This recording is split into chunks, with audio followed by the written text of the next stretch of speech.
And they'll say, well, this is all under the Obama administration. Remember who was in charge of Congress. Come on now. See, well, this happened under the Obama administration. Yeah, okay, come on now. It was congressional action.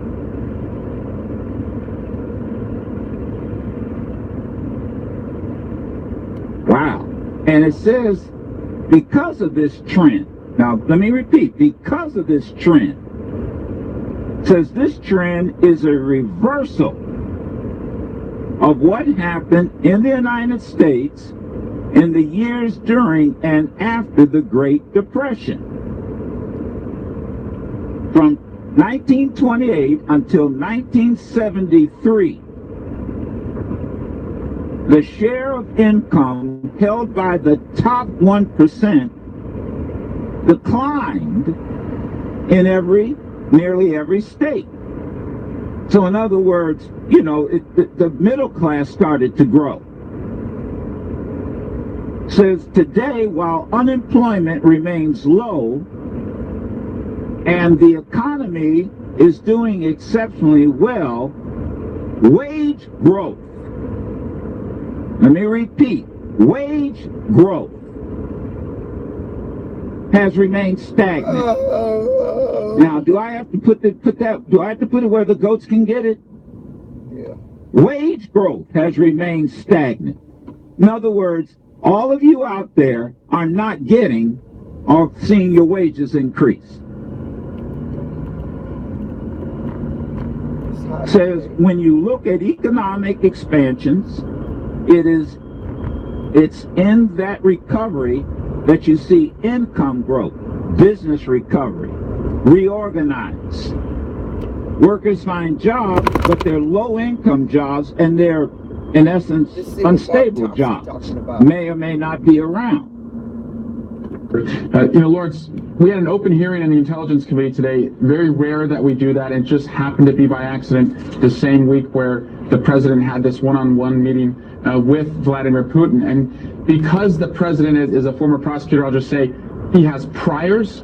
He has disclosed national security information in the past to Russians in private because there's suspicion that he was executing secret deals by wanting to turn over Ambassador McFaul. There's a high concern that we want to know what he has exposed us to or what he has told them. So we asked the Republicans, so many of them on this committee, by the way, they put out tweets over the past couple days of concern. We wanted to see if they were serious, and so Ranking Member Schiff and I put a motion forward during our hearing to subpoena the translator and bring that person in a closed hearing so we could just learn what national security deals are at risk and what secrets have been exposed. They voted it down along party lines, Lawrence, which shows me that they are not quite there yet as to wanting to protect our country over this president. And Senator Jeff Flake has said he's wondering whether you should get the interpreter's notes. The unprecedented nature of the request, and even the request for the subpoena, is what has slowed down a lot of Republican senators. That's what they're citing.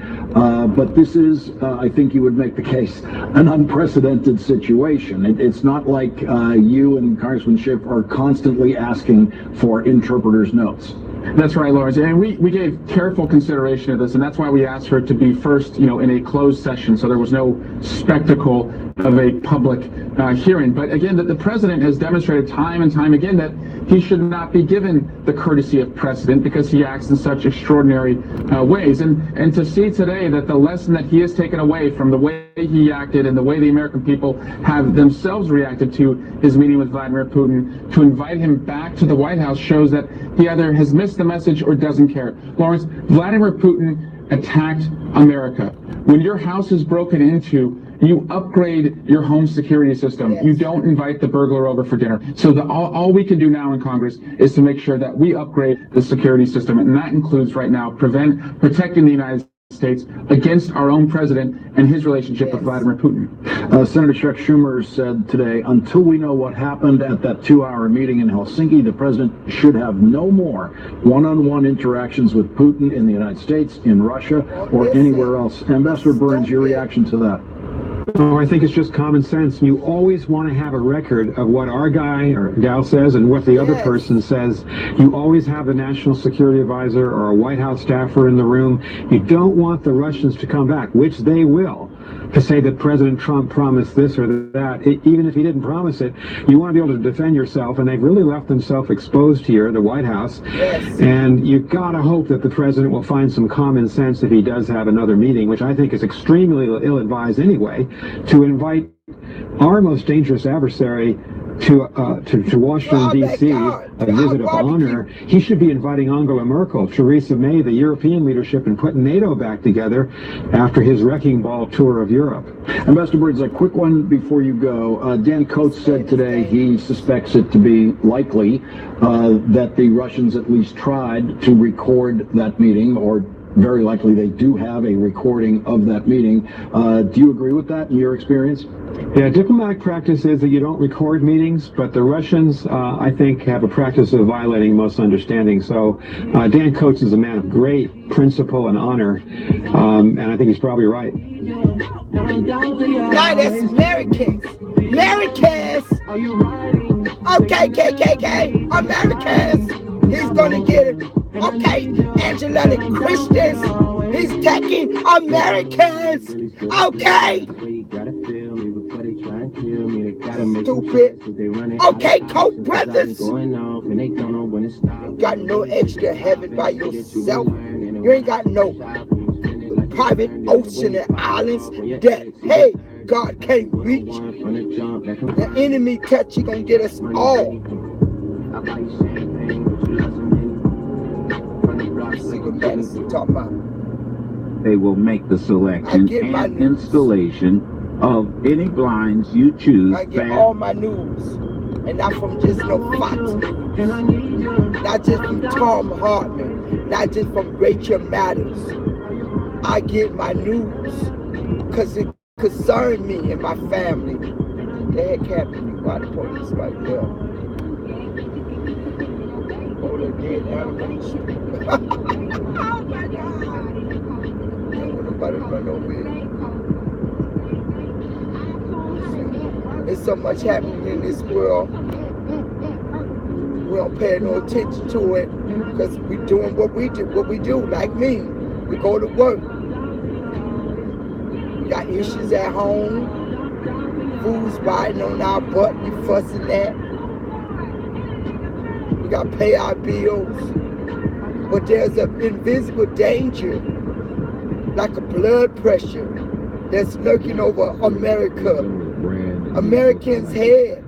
It's our president. It's the one that's being supported, the ones that's being protected. He's about to get us all killed.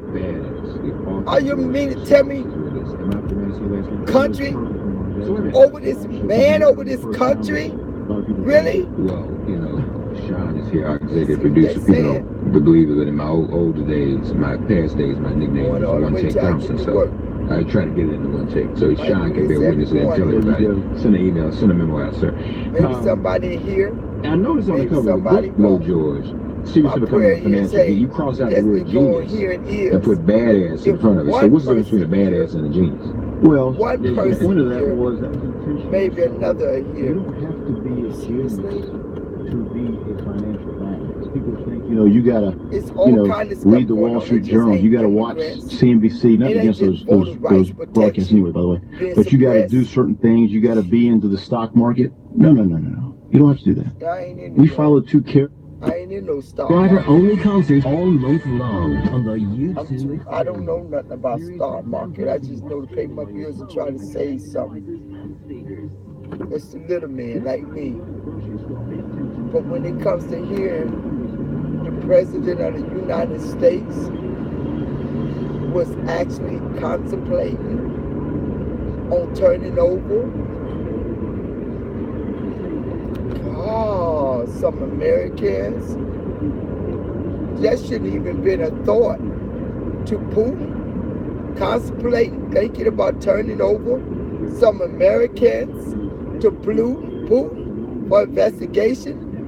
Americans, by the way, Putin won't dead.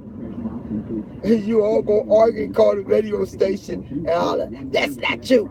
That's not true. That's the lefty. The heck is a lefty? It is true. Why would we lie? And then he goes, the press is the enemy of the people. Wait, the press is the enemy of the people. Then what the heck is Sean Hannity? The press? What the heck is that lady, Ingrid, when she come on Fox News? The press? The press? Duh. You gotta hear the press. Oh, so not the press, not them, the other press. He didn't say that. He said the press is the enemy of the people. He speaks the truth. It is. It's Fox News lying to you all so y'all can continue to support him. So y'all can continue to go and vote for him in November. They gotta lie. This man is about himself. He cannot be exposed. He like a little kid. He gonna lie to mama, lie to dad. I didn't do it. And you know that kid gonna do everything impossible just so they won't. We're going to talk about Russia some more, talk about the media some more. Oh, that's that. And then this is why. I ain't trying to hear that.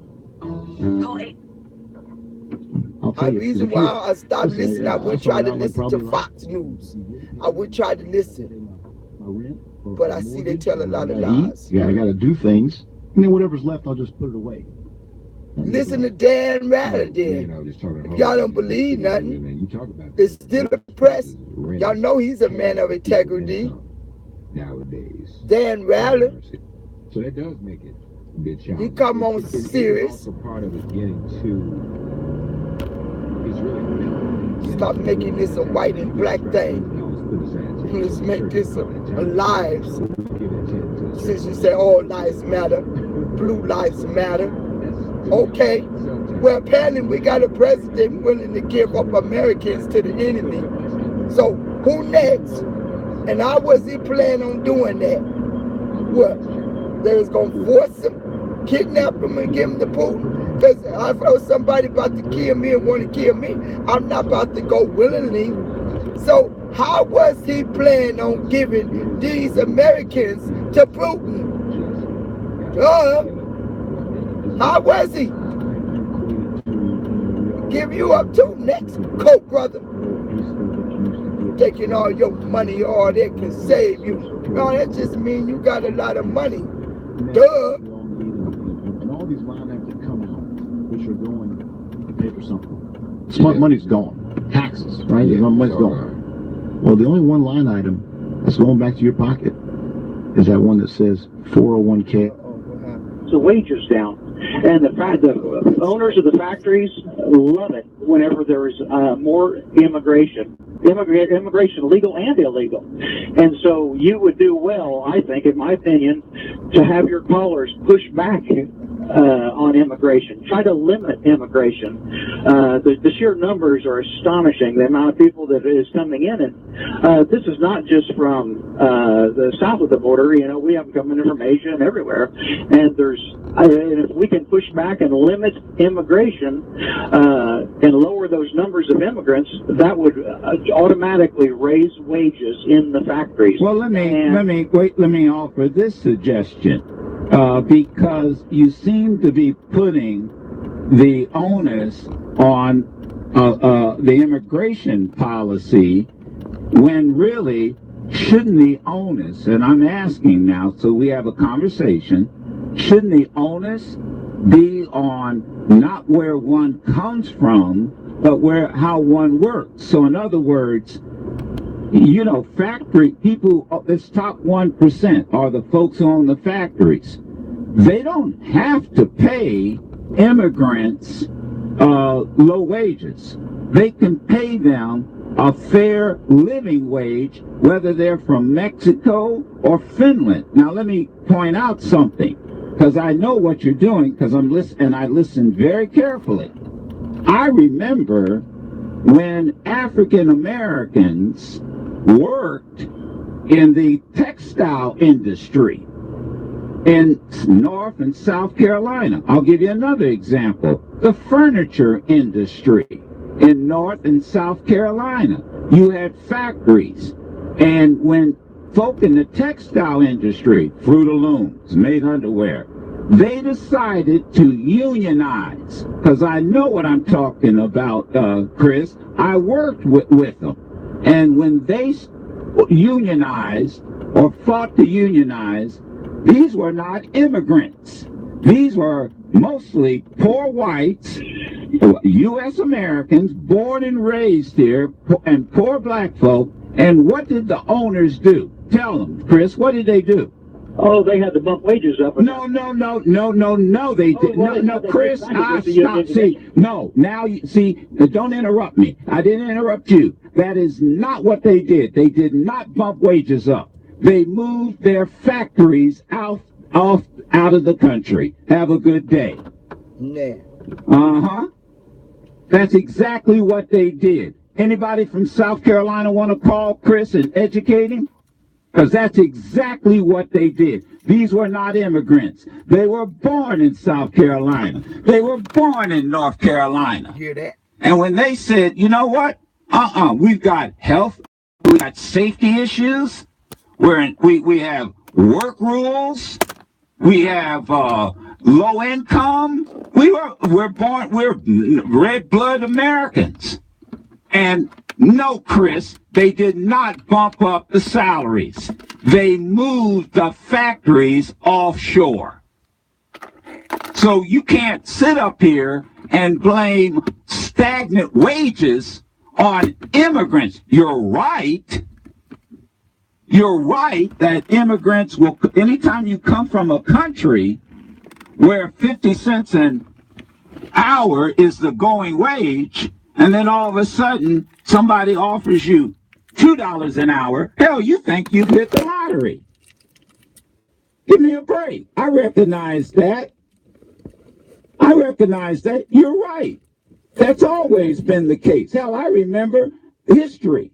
The Irish in America do not hire newly Joe freed Madison. slaves. You can get all this report from Joe Madison, Mark Thompson, Karen Hunter, Tom Hartman, that's my boy, Dean, and I can't pronounce their last name, Stephanie Miller, Michael Nash be on these shows, all kind of news. All of them didn't get together and say, okay, we all gonna lie to the American people. Those are different shows on Sirius Radio.